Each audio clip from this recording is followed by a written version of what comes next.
పచ్చ పచ్చని పందిరంతా తాంబూలం వేసినట్టు విరబోసిన తల నిండా కనకాంబరం ఎట్టినట్టు ఎర్ర నీళ్ళు దిష్టి తీసి పోసినట్టు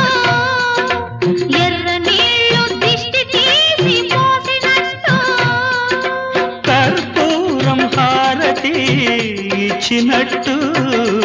ఆకాశం ఎందుకో పచ్చబడ్డది ఆ నడుమ బొట్టేమో ఎర్రబడ్డది వీచే గాలుల తాకిడి సాగే గువ్వల అలజడి రమ్మని పిలిచే పైబడి